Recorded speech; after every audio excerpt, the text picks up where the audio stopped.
Okay, this is going to be the tutorial that's going to show you how to make these lacy scarves. And this is how the yarn comes. Comes in these little bundles. And the yarn itself comes like this. There's lace on the bottom and then the places that you work on the top. And the yarn recommends using 6mm, but I'm going to go ahead and use 6.5 just because I like to have a little bit more looser. So how I usually start this off is I'll take the beginning and I fold it. This is the way it goes. And I fold it with 2 stitches. There's 2 stitches. Wait, let me go closer for you. Okay, maybe that's a bit too close. Okay, there's 2 stitches here. And then there's 2 stitches here. I'm going to fold it over where those 2 stitches overlap each other.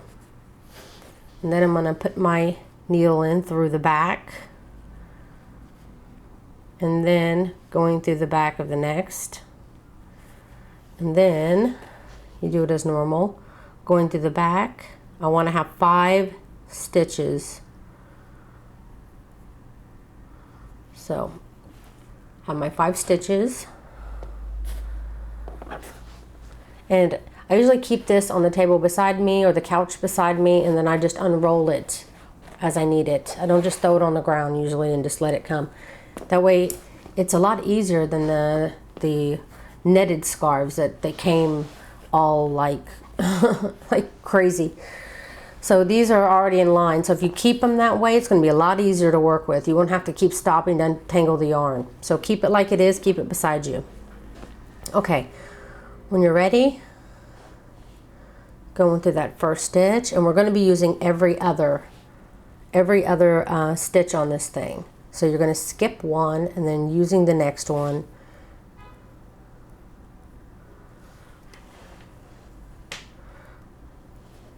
Then again, skip one, grab the next one.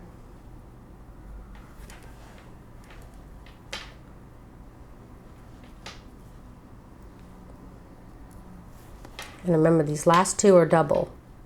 So you want to go under both.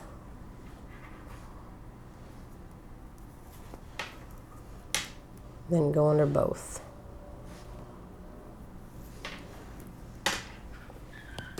Then turn. And then you can go on to your next round as normal. And unlike sometimes if it's so close, I don't skip a stitch, by the way.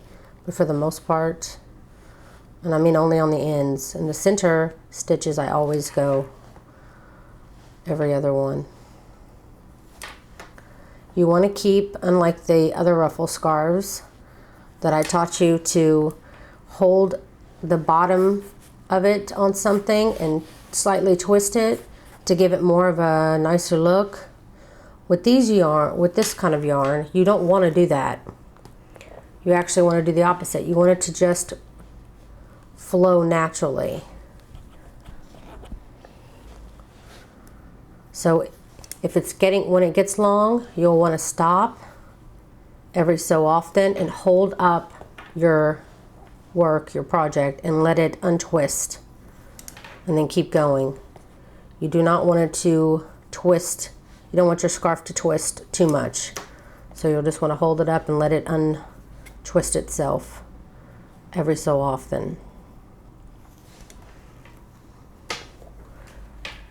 Because see how the ruffles come like this? So maybe every 10 rows or something, you can get your scarf. And you can just, and I'll have a picture better because I can't really show you on screen. Hold it up in the air and then it'll just untwist itself naturally. You want to keep it flowing as natural as you can so that you'll have layers of ruffles. So you just want to go ahead and continue to do that, and I'll show you how to finish the scarf.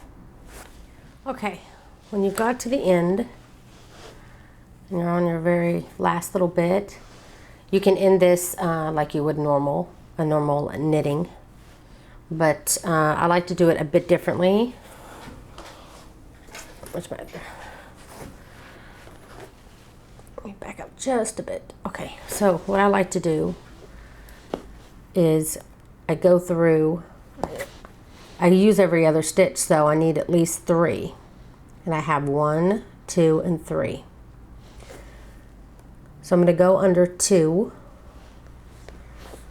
and I'm going to decrease. I'm going to do the second one, going under 2, whoops, 1, 2, and then decrease, and then go through just the last one, like that.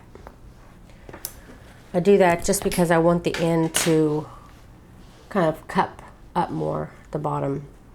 Then with my last 3 stitches, I pull it over the other first loop, and I do the same for this one, leaving 1 loop there. Then I find my end and I twirl it around to where I can stick it inside my loop. I can take the needle out and then pull your loop down to where now you have a little hole here, and you want to stick your end over and into to tie a knot, and pull that knot down, leaving just the end here. Sometimes if it's too long, you'll need to cut it. One way to tell is lay it down, and if you see, whoops, if you see this tail sticking out of the bottom, then you need to cut it down some. But mine is short enough where you cannot see it, so it's fine. And then you can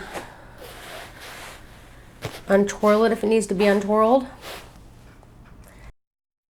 I'm going to have a video showing you the colors that I got for these scarves, if you want to see the different colors that's available. And that's it.